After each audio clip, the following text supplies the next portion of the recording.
إلا هو يا رحمن يا الله يا سبحان يا الله الله الله الله لا إله إلا هو الله الله الله لا إله إلا يا غفار يا الله يا ستار يا الله الله الله الله لا إله إلا الله محمد رسول الله صلى الله عليه وسلم। আমার বিষয় কোরআন সুন্নাহর আলোকে ঈদে মিলাদুন নবীর তাৎপর্য এবং হক বাতিলের পরিচয়। যুগে যুগে হক এবং বাতিল ছিল, আছে এবং থাকবে না। আপনাদের কি বলতে কি ভয় লাগছে? হকও ছিল, বাতিলও ছিল। আল্লামা গাজী শেরে বাংলা রহমতুল্লাহ সারা জীবন হকের পক্ষে যুদ্ধ করেছেন। তো আমরা যদি আল্লামা গাজী শেরে বাংলার রহমতুল্লাহ একেবারে প্রতিবেশী না আপনারা? আপনারা বড় ভাগ্যবান।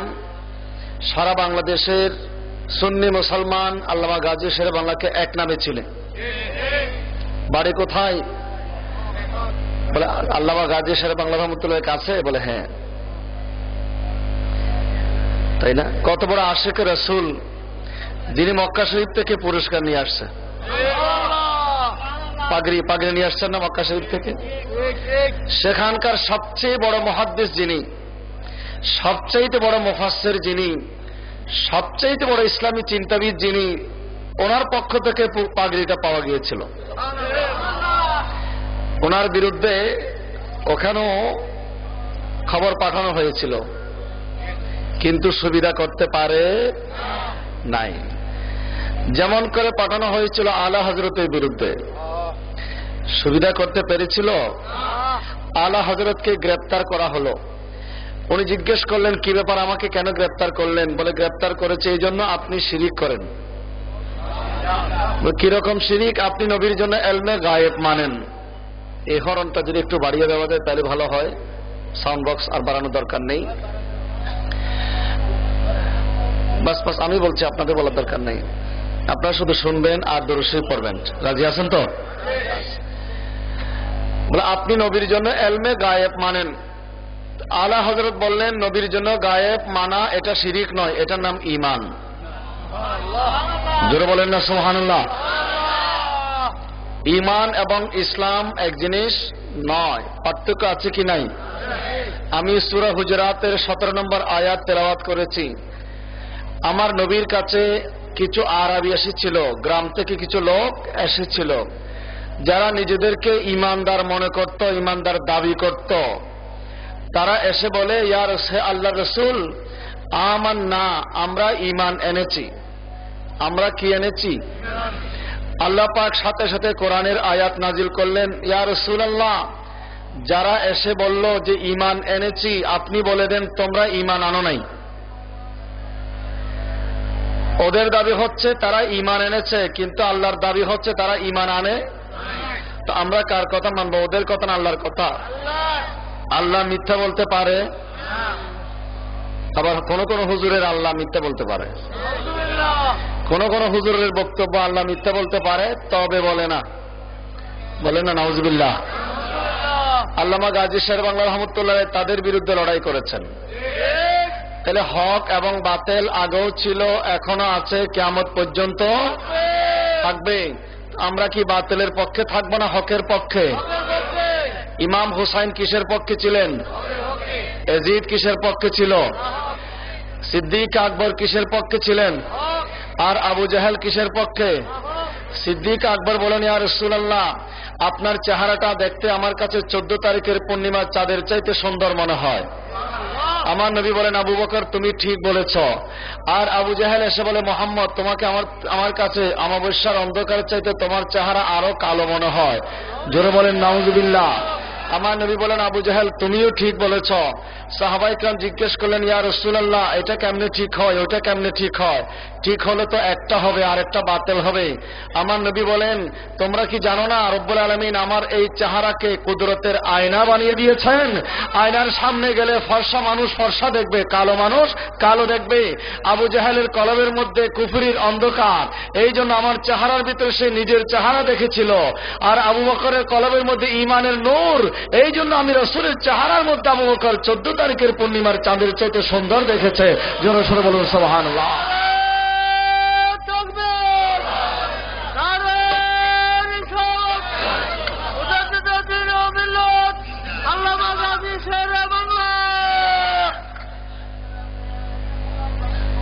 দুইজনের কথাই সত্য। রুখে মুস্তাফা এক, রুখে মুস্তাফা এক আজবে আয়না। আমার নবীর চেহারাটা হচ্ছে একটা আজব আয়না। বলেন না সুবহানাল্লাহ। নবীর চেহারার মধ্যে খোদার জলওয়া দেখা যায়। রুখে মুস্তাফা এক अजब आयना है,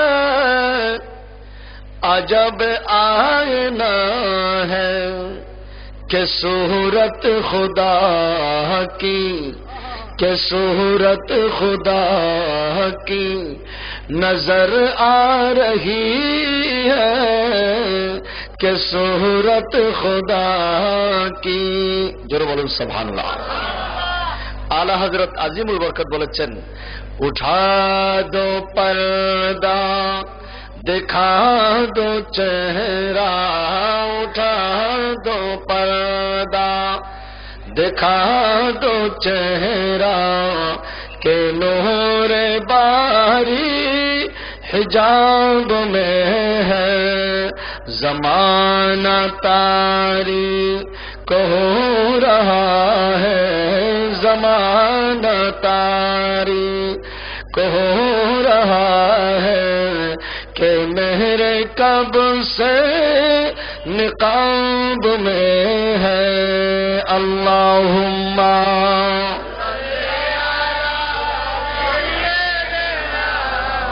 मौलाना मुहम्मद वाला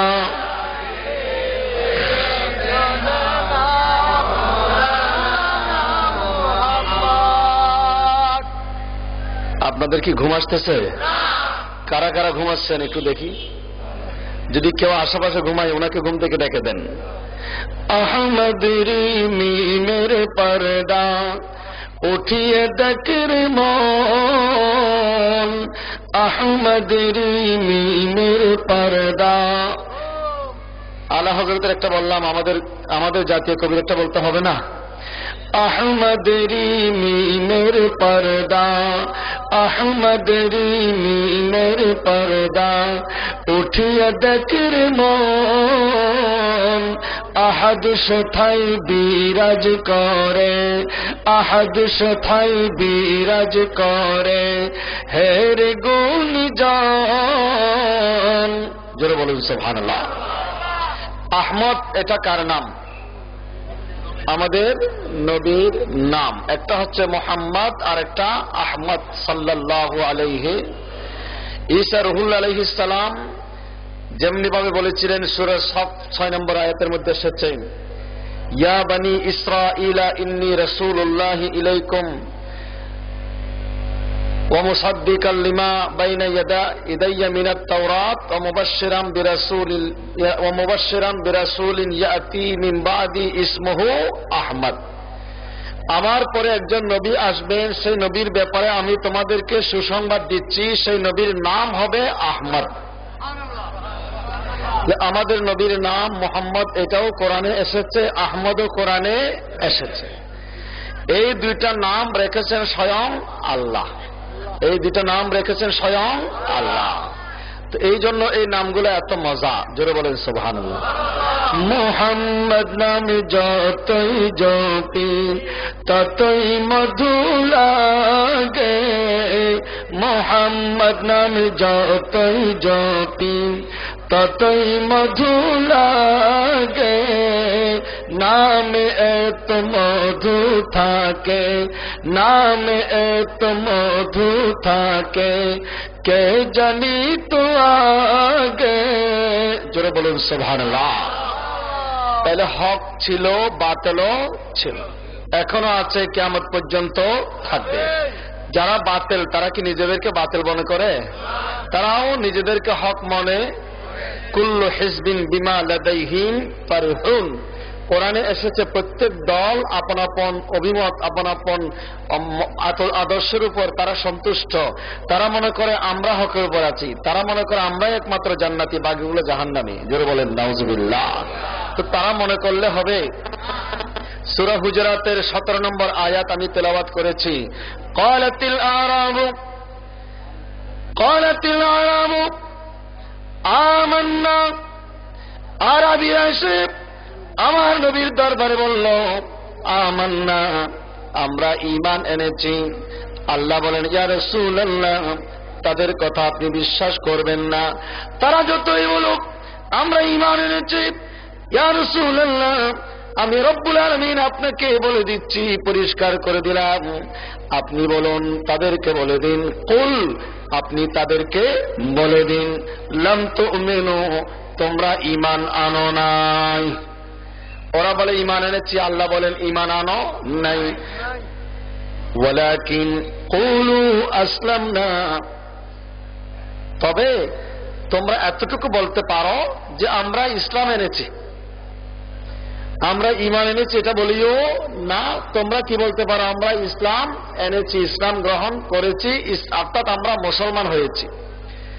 তাহলে বোঝা গেল মুসলমান এবং মুমিন এক জিনিস নয়, ইসলাম এবং ঈমান এক জিনিস নয়। ওয়াইদা লাকুল্লাযীনা আমানু ক্বালু আমান্না, যখন তারা ঈমানদারদের সাথে সাক্ষাৎ করে তারা বলে আমরা ঈমান এনেছি। ওয়াইদা খালাউ ইলা শায়াতিনহিম, আর যখন তাদের শয়তানদের সাথে সাক্ষাৎ করে, আর যখন তাদের নেতাদের সাথে সাক্ষাৎ করে, তখন তারা আবার আরেকটা কথা বলে, ক্বালু ইন্না মাআকুম, বলে আমরা তো আপনাদের সাথে আছি। ওই শয়তানদের সাথে, কাফের সর্দারদের সাথে যখন যায় তখন বলে আমরা তো তোমাদের সাথে আছি। মুসলমানদের সামনে আমরা বলেছিলাম ঈমান এনেছি, এটা তো তাদের সাথে ধোঁকা দিয়েছি। জোরে বলেন নাউজুবিল্লাহ। ওয়াইদা লাকুল্লাযীনা আমানু ক্বালু আমান্না ওয়াইদা খালাউ ইলা শায়াতিনহিম, আর যখন তারা তাদের নেতার কাছে যায়, তাদের শয়তানদের কাছে একত্রিত হয়, তখন আবার তারা বলে ক্বালু ইন্না মাআকুম, নিশ্চয় আমরা তোমাদের সাথে আছি। ইন্না নাহনু মুস্তাহজিউন, ইন্নামা নাহনু মুস্তাহজিউন, আমরা মুসলমানদের সাথে আমরা ঠাট্টা করেছি, আসলে তাদের সাথে নাই, আমরা তোমাদের সাথে আছি। মুসলমানদের কাছে, মুমিনদের কাছে আসলে এক কথা, আর কাফেরদের কাছে গেলে আরেক কথা। ওনাদের নাম কি? হ্যাঁ, ওনাদের নাম কি? মুনাফিক। তাহলে তিনটা জাতি পাওয়া গেল, একটা মুমিন, আরেকটা কাফের, আরেকটা মুনাফিক। তো আল্লাহ তিনজনের জন্য তিনটা সূরা নাযিল করছে। মুমিনদের জন্য সূরা মুমিনুন, কাফেরদের জন্য সূরাতুল কাফিরুন আছে না, কুল ইয়া আইয়ুহাল কাফেরদের জন্য একটা সূরা, মুমিনদের জন্য আরেকটা সূরা। তো মাঝখানে মুনাফিকদেরকেও বাদ দেয় নাই, মুনাফিকদের জন্য একটা সূরা, সূরাতুল মুনাফিকুন। ইযা জাআকাল মুনাফিকুনা ক্বালু নাশহাদু আন্নাকা লারাসূলুল্লাহ আল্লাহু ইয়ালামু ইন্নাকা লারাসূলুহু, যে মুনাফিকরা এসে বলে আমরা সাক্ষ্য দিচ্ছি আপনি আল্লাহর রাসূল। দেখেন মুনাফিকরা এসে কি দিচ্ছে? সাক্ষ্য দিচ্ছে। তাদের সাক্ষ্য কি গ্রহণযোগ্য হবে? তো আল্লাহ তো, ওরা কি মিথ্যা কথা বলেছে না সত্য কথা বলেছে? সত্য কথা বলেছে বাহ্যিক দৃষ্টিতে। ইদা জাআকাল মুনাফিকুন ক্বালু নাশহাদু ইন্নাকা লারাসূলুল্লাহ, মুনাফিকরা এসে বলে নিশ্চয় আমরা সাক্ষ্য দিচ্ছি, নাশহাদু আমরা সাক্ষ্য দিচ্ছি, ইন্নাকা নিশ্চয় আপনি, লারাসূলুল্লাহ অবশ্যই অবশ্যই আপনি আল্লাহর রাসূল। তো আমাদের নবী আল্লাহর রাসূল না? তাহলে ওরা তো ভালো কথাই বলছে। ওরা কি ভালো খারাপ কথা বলছে? ওরা কি মিথ্যা বলেছে? সত্য বলেছে। এবং আল্লাহ পাক ভালোভাবেই জানেন যে আমার নবীজি আল্লাহর রাসূল। আল্লাহু ইয়ালামু ইন্নাকা লারাসূলুহু, আল্লাহ জানেন যে আপনি নিশ্চয় আল্লাহর রাসূল। আবার আল্লাহু ইয়াশহাদু, সে আল্লাহ নিজেই আবার সাক্ষ্য দিচ্ছে, ইন্নাল মুনাফিকিনা লাকাযিবুন, যে মুনাফিকরা যদি আপনাকে রাসূল বলেছে, কথাটা যদিও সত্য, আমি আল্লাহ বলছি তাদের অন্তরের সাথে মুখের কথা যেহেতু মিল নাই, সেহেতু তারা মিথ্যাবাদী। তারা সত্য কথা বলেও মিথ্যাবাদী। তাহলে সব সত্য কথা গ্রহণযোগ্য হবে না, সব ভালো ভালো কথা গ্রহণযোগ্য হবে, সব ভালো আমল গ্রহণযোগ্য হবে, সব নামাজ গ্রহণযোগ্য হবে না। আব্দুল্লাহ ইবনে উবাই ইবনে সলুল, আমার নবীর পিছনে সবচাইতে বড় পাগড়ি যার ছিল, তার নাম হচ্ছে মুনাফিক সর্দার আব্দুল্লাহ ইবনে উবাই ইবনে সলুল। সে যে নামাজগুলো পড়েছিল সেই নামাজগুলো কি গ্রহণ হবে? আওয়াজে বোঝা যায় হবে। পিছনের ভাইরা আওয়াজ করছে না, তার নামাজ কি গ্রহণ হবে? কেন হবে না? তার অন্তরের ভিতরে ঈমান নাই, তার বাহিরে ইসলাম আছে। তার বাহিরে কি আছে? মুখে দাড়ি আছে, মাথায় পাগড়ি আছে, সে নামাজও পড়ে, এটার নাম ইসলাম। এটা আমার ব্যাখ্যা না, কোরআনের ব্যাখ্যা। আমি কোরআন শরীফ থেকে বলছি, হুজুর আছেন, যদি ভুল বলেন আমাকে অবশ্যই শুদ্ধ করে দেবেন। আল্লাহ রাব্বুল আলামিন বলেন, বাহ্যিক আমল তাদের আছে, তারা নামাজ পড়বে, তাদের মাথার মধ্যে পাগড়ি থাকবে, তাদের মুখের মধ্যে দাড়ি থাকবে, তারা কোরআন তেলাওয়াত করবে। ইয়া রাসূলুল্লাহ, আপনি তাদেরকে বলে দিন, তোমরা যত দাবি করো না কেন, লাম তুমিনু, তোমরা ইমানদার নাও, তোমরা মুমিন নাও, ওয়ালাকিন কুলু আসলামনা, তোমরা সেই কথা না বলে এই কথা যদি বলো আমরা মেনে নেব যে হুজুর আমরা ঈমান আনি নাই, বরং আমরা ইসলাম গ্রহণ করেছি, আমরা মুসলমান, এতটুকু যদি বলো তাহলে আমরা মেনে নেব। ঈমানদার বললে আমরা মেনে নেব না। জোরে বলুন সুবহানাল্লাহ। তাইলে ইসলাম এবং ঈমানের মধ্যে পার্থক্য আছে। আমরা কি শুধু মুসলমান হতে চাই নাকি ঈমানদার মুসলমান হতে চাই? আমরা ঈমানদার হতে চাই, মোমেন হতে চাই। মোমেন হলে সেখানে ইসলামও চলে আসে। সমস্ত মোমেন মুসলমান, বলেন সমস্ত মোমেন কি? সমস্ত মোমেন মুসলমান, কিন্তু সমস্ত মুসলমান মোমেন নয়। আব্দুল্লাহ ইবনে উবাই ইবনে সলুল তো মুসলমান ছিল বাহ্যিক দৃষ্টিতে, সে কি ঈমানদার? ওয়াইদা কিলা লাহুম আমিনু কামা আমানান নাসু ক্বালু আমান্না, যখন তাদেরকে বলা হলো তোমরা ঈমান আনো, ওরা বলে আমরা তো ঈমান এনেছি। আল্লাহ বলে না, ওমা হুম বিমুমিনিন। সূরা বাকারার মধ্যে আল্লাহ পাক পরিষ্কার করে দিয়েছেন। তাহলে ঈমান এটা দাবি করার জিনিস নয়। ঈমানদার দাবি করলে তার পিছনে দলিল লাগবে। এখন ঈমানদার কাকে বলে রব্বুল আলামিন পরিষ্কার করে দিচ্ছেন। ঈমানদার হচ্ছে ফালা ওয়া রাব্বিকা হাত্তা লা ইউমিনুনা হাত্তা ইউহাক্কিমুকা ফীমা শাজারা বাইনাহুম, তারা ততক্ষণ, ইয়া রাসূলুল্লাহ আপনার রবের কসম, তারা ততক্ষণ ঈমানদার হতে পারবে না হাত্তা ইউহাক্কিমুকা, যতক্ষণ না তারা আপনাকে চূড়ান্ত ফয়সালাকারী মানবে না। নবীকে চূড়ান্ত ফয়সালাকারী মানতে হবে। তো চূড়ান্ত ফয়সালাকারীকে, যিনি দোষে গুণে মানুষ তিনি? চূড়ান্ত ফয়সালাকারী কে হবে? যিনি দোষে গুণে মানুষ তিনি? চূড়ান্ত ফয়সালাকারী কে হবে? নিজেই পরের কল্যাণ করা দূরের কথা, নিজের কল্যাণও করতে পারে না তিনি। চূড়ান্ত ফয়সালাকারী হবে কে? যিনি সামনে দেখে দেওয়ালের পিছনে দেখা তিনি। চূড়ান্ত ফয়সালাকারী কে? যিনি মরে মাটির সাথে মিশে গেছে তিনি। তাহলে এখানেই কি হয়ে যাচ্ছে? পার্থক্য হয়ে যাচ্ছে। বাতেলরা কখনো নিজেদেরকে বাতেল বলে না, সে নিজেকে হক দাবি করে, আবার এটাও বলে যে আল্লাহ মিথ্যা বলতে পারে। তাহলে তার দাবির সাথে আমলের কোনো মিল না। কিসবকা ইনকা খুদা কে ওয়াসতে তুম জান লো, কাদের মুতলক ও হর চিজ পর তুম মান লো। কবিতা লিখেছে, জোরে বলেন নাউজুবিল্লাহ। কবিতা লিখেছে যে আল্লাহ মিথ্যা বলতে সক্ষম, এটা তোমরা জেনে নাও, এটা তোমরা মেনে নাও। আমরা বলো তোমার কথা জানিব, জানার দরকার নাই, তোমার কথা মানার দরকার নেই। এটার নাম হক। এটার নাম কি? হক। আমার আল্লাহ মিথ্যা বলতে পারে না, আমার আল্লাহর সাথে মিথ্যার কোনো সম্পর্ক। আল্লাহ তো অনেক উপরে, আমার নবীও তো মিথ্যা বলতে পারে না। আমার নবী ওয়াদা খেলাফ করতে পারে? আমার নবী কখনো আমানত খেয়ানত করতে পারেন না। আমার নবী কখনো কারো উপর জুলুম করতে পারে? আমার নবী কাউকে কোনো কষ্ট দিতে পারে? কাফের বেদিনদের চরিত্র ছিল আমার নবীজির বদনাম করা। কি করা? বদনাম করা। ফতে মক্কা যেদিন মক্কা বিজয় হয় সেদিন সবাই দৌড়াদৌড়ি শুরু করলো। এক বুড়ি সে দৌড়াচ্ছে গাঠটি কাঁধের উপর, বুড়ি মানুষ এই গাঠটিটা নিয়ে দৌড়াতে পারে না, দাম দাম পড়ে যাচ্ছে, গাঠটি নিয়ে আবার পড়ে যায়। আমার নবী সব দেখে ফেললেন ওই বুড়িটা বড় কষ্ট পাচ্ছে। নবীজি দৌড় দিলেন, দৌড়ে গিয়ে ওই গাঠটিটা বলেন, মা আপনার গাঠটিটা একটু আমাকে দেন, আপনার বড় কষ্ট হচ্ছে। আপনি কোথায় যাচ্ছেন? বলে মুহাম্মদ এবং তার দল বলে এসেছে মক্কা, এই মক্কা নগরীকে দখল করেছে, তো আমাদেরকে মেরে ফেলবে পাইলে, এই জন্য মুহাম্মদের ভয়ে পালিয়ে যাচ্ছি। নবীজি কিচ্ছু বলেন নাই, বলে ঠিক আছে মা চলেন, কোথায় যাবেন আপনাকে দিয়ে আসি। বলেন না সুবহানাল্লাহ।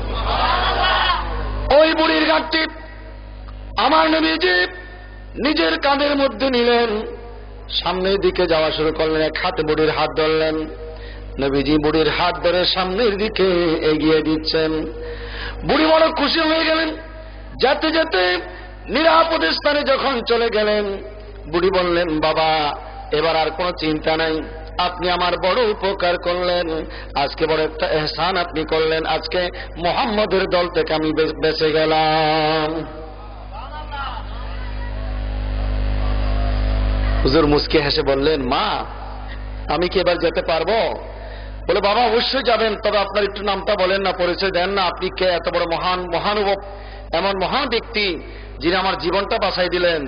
হুজুর মুস্কি হেসে বললেন, যেই মুহাম্মদের ভয়ে আপনি পালাচ্ছেন আমি তো সেই মুহাম্মদ ইবনে আব্দুল্লাহ। বলুন সুবহানাল্লাহ। বুড়ি তো আকাশ থেকে পড়ল, তাই নাকি? তো আপনার বিরুদ্ধে তো আমরা উল্টাপাল্টা কথা শুনেছিলাম, আপনি তো এই বিশ্ব মানবতার মুক্তির দূত, আপনি তো সবচেয়ে নিরাপদ ঠিকানা। আমার নবী বললেন, আপনার কাছে যে সমস্ত মেসেজ এসেছে আমাদের বিরুদ্ধে, এগুলো সবগুলো ডাহা মিথ্যা কথা। বুড়ি বললেন, না আমি বুঝতে পেরেছি, আপনি হলেন এই বিশ্ব মানবতার মুক্তির দূত, আমি আর আপনার কাছ থেকে বাঁচতে চাই না, আমি আপনার কাছে থাকতে চাই, আমাকে মুসলমান বানিয়ে দেন। জোরে বলুন সুবহানাল্লাহ।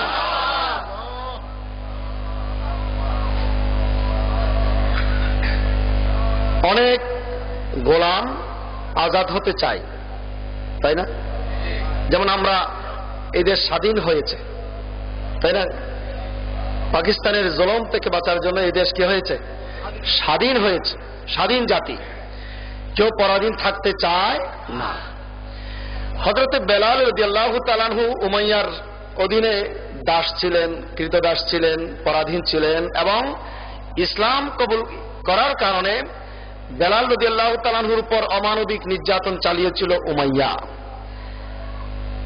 নির্যাতন চালাতো, চাবুক মারা হতো, এক একটা আঘাত করত, আর বেলাল রাদিয়াল্লাহু তাআলা চিৎকার করে বলে উঠতেন, আহাদুন আহাদুন। জোরে বলুন সুবহানাল্লাহ। হযরতে আবু বকর সিদ্দিক রাদিয়াল্লাহু তাআলা আনহু ওই রাস্তা দিয়ে যাওয়ার সময় কানের মধ্যে আওয়াজ আসলো, চিৎকার আত্মনাদের আওয়াজ আসলো। তিনি উকি মেরে দেখলেন এক যুবক কালো কৃষ্ণ বর্ণের এক যুবক মাটির মধ্যে ফেলে তার মালিক অকথ্য নির্যাতন চালাচ্ছে। হযরতে আবু বকর সিদ্দিক দেখলেন এটা আর কেউ না, হযরতে বেলাল হাবশী রাদিয়াল্লাহু তাআলা আনহু। হযরত আবু বকর সিদ্দিক দৌড় দিলেন, উমাইয়ার কাছে গিয়ে বলে, উমাইয়া তোমার কি দয়া লাগে না, মায়া লাগে না? এমন একটা ছোট বাচ্চা মানুষকে তুমি কেমন করে নির্যাতন করছো? বলে কেন? বলে তার কারণ হলো সে আমাদের বাপদাদার ধর্ম ত্যাগ করে ইসলাম গ্রহণ করেছে। হযরত আবু বকর সিদ্দিক বলেন, সেই তো খারাপ কাজ করে নাই, ভালো কাজ করেছে, তাকে তুমি খবরদার অত্যাচার করিও না। উমাইয়া বলে, আবু বকর যদি তোমার দয়া লাগে তুমি নগদ টাকা দিয়ে আমার কাছ থেকে কিনে নিয়ে যাও। আবু বকর সিদ্দিক বলেন, ঠিক আছে আমি কিনবো, আমি প্রস্তুতি নিলাম, কি লাগবে বলো। বলে এত টাকা লাগবে। সিদ্দিক আকবর বললেন, আমার কাছে একটা সুন্দর গোলাম আছে, আমি আমার সেই গোলামটা সুটাম দেখি শক্তিশালী সুন্দর, বেলাল তো কালো কুৎসিত দেখতে সুন্দর না, এই বেলালকে আমার কাছে দিয়ে দাও, আমি আমার সুন্দর গোলামটা তোমার কাছে দিয়ে দিলাম। উমাইয়া সিদ্দিক আকবরের এমন আগ্রহ দেখে তার মত পরিবর্তন হয়ে গেল। বলে আবু বকর তোমার গোলামটাও দিতে হবে, আবার টাকাও দিতে হবে। কত টাকা? বিরাট একটা অ্যামাউন্ট বলল। আবু বকর সিদ্দিক রাদিয়াল্লাহু তাআলা দেরি না করে সাথে সাথে রাজি হলেন, আমার গোলামও দিলাম, তুমি যত টাকা চাও তত টাকাও দিলাম। নিয়ে আসলো। হযরত বেলাল হাবশী রাদিয়াল্লাহু তাআলা আনহুকে সিদ্দিক আকবর নিয়ে নিলেন। এবার উমাইয়া অট্ট হাসি দিয়ে বলল, হে আবু বকর তুমি যে এত বড় বোকা, আমি তো জানতাম না তোমার এই সুন্দর গোলাম সুটামদেহী গোলাম বেলালের পরিবর্তে তুমি দিয়ে দিলেন। তোমার গোলামের দাম বেলালের দামের চাইতে অনেক বেশি, এত দামি গোলাম তুমি দিয়ে দিলে। আমি তোমাকে বেলাল দিতে তো কোনো আপত্তি ছিল না, আমি তোমাকে একটু পরীক্ষা করলাম, একটু টিপ দিয়ে দেখলাম তুমি কেন রাজি হয়ে গেলে, এতগুলো টাকা দিয়ে দিলে। আমার মনে হয় তুমি সবচাইতে বড় বোকা। জোরে বলুন নাউজুবিল্লাহ। হযরত আবু বকর সিদ্দিক ডাক দিলেন, হে উমাইয়া তুমি আমাকে বোকা মনে করো না, এই পৃথিবীর মধ্যে যদি সবচাইতে বড় বুদ্ধিমান কেউ থাকে মানুষের মধ্যে, আমি হলাম এই মুহূর্তে সবচাইতে বড় বুদ্ধিমান। তার কারণ হলো তোমার কাছে বেলালের দাম নাই, আল্লাহর কাছে বেলালের বড় দাম। ইন্না আকরামাকুম ইনদাল্লাহি আতকাকুম। জোরে বলুন সুবহানাল্লাহ। আমার আল্লাহর কাছে বেলালের অনেক দাম, আমার নবীর কাছে বেলালের অনেক দাম। আমার গোলাম না শুধু, যত টাকা তুমি দিয়ে দাবি করেছ আমি কোনো আপত্তি না করে দিয়ে দিলাম। আমি তো মনে করি উমাইয়া তুমি বড় সস্তা দামে আমার কাছে বেলালকে বিক্রি করে দিয়েছ, আমার কাছে বেলালের দাম আরো অনেক বেশি। তোমার কাছে দাম না থাকতে পারে, বেলালের দাম কিন্তু আমার কাছে অনেক বেশি, তার চাইতে আরো বেশি যদি দাবি করতে আমি আবু বকর তো দেওয়ার জন্য প্রস্তুত ছিলাম। আল্লাহ পাক খুশি হয়ে গেলেন, ওয়াসায়ুজান্নাবুহাল আতকাল্লাযী ইউতি মালাহু ইয়াতাযাক্কা। হযরত আবু বকর সিদ্দিক বেলালকে নিয়ে আমার নবী রাহমাতুল লিল আলামিনের দরবারে চলে আসলেন। নবীজি মুস্কি হেসে বেলালকে বুকে জড়িয়ে ধরলেন। বেলাল রাদিয়াল্লাহু তাআলা আনহু রাহমাতুল লিল আলামিনের বুকে জায়গা পেয়ে খুশিতে বেহুশ হয়ে গেলেন। জোরে বলুন সুবহানাল্লাহ। কেমন খুশি! উমাইয়ার অত্যাচার থেকে মুক্তি পেলেন, আবার পেলেন তো পেলেন রাহমাতুল লিল আলামিনের বুকের মধ্যে জায়গা পেয়ে গেলেন। কালো, দেখতে সুন্দর না, আর আমার নবীর মতো সুন্দর পৃথিবীর মধ্যে আর কেউ না। আমাদের দেশে যারা সুন্দর তারা কালোদেরকে ঘৃণা করে, ঠিক না? আমার নবীর মধ্যে কোনো ঘৃণা, হিংসা, বিদ্বেষ ছিল না। লাকাদ কানা লাকুম ফি রাসূলিল্লাহি উসওয়াতুন হাসানাহ। হযরত বেলাল রাদিয়াল্লাহু তাআলা বলেন, ইয়া রাসূলুল্লাহ আমি আমার একটা গোলামও দিয়ে দিলাম, আবার বিরাট অঙ্কের টাকাও দিয়ে দিলাম, বেলালকে কিনে এবার আমি আজাদ করে দিলাম। জোরে বলুন সুবহানাল্লাহ। হুজুর বললেন, আবু বকর বেলালের এই গোলাম বেলালকে কিনতে গিয়ে যে টাকা খরচ হয়েছে তুমি এককভাবে তুমি এককভাবে সেই সওয়াবের ভাগীদার হয়ে গেছ। আমি চাই আমিও সেখানে শেয়ার করব। সিদ্দিক আকবর বলেন, ইয়া রাসূলুল্লাহ, আপনার শেয়ার করার দরকার কি? আমার যে টাকাগুলো, এগুলো সবগুলো তো আপনার টাকা, পুরোটাই তো আপনার। ইয়া রাসূলুল্লাহ, বেলালকে আমি আপনার কাছে দিয়ে দিলাম, এখন থেকে বেলাল আপনার গোলাম।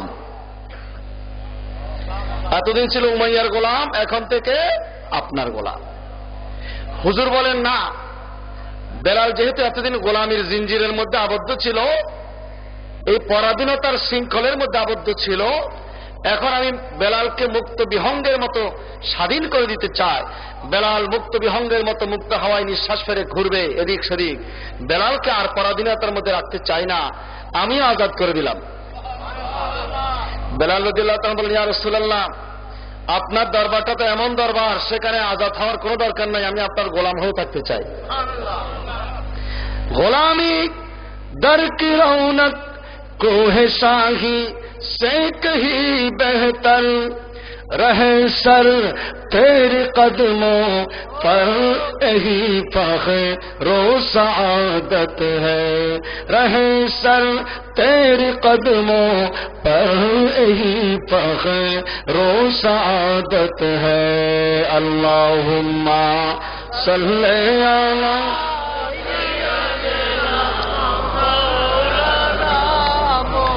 وعلى آل سيدنا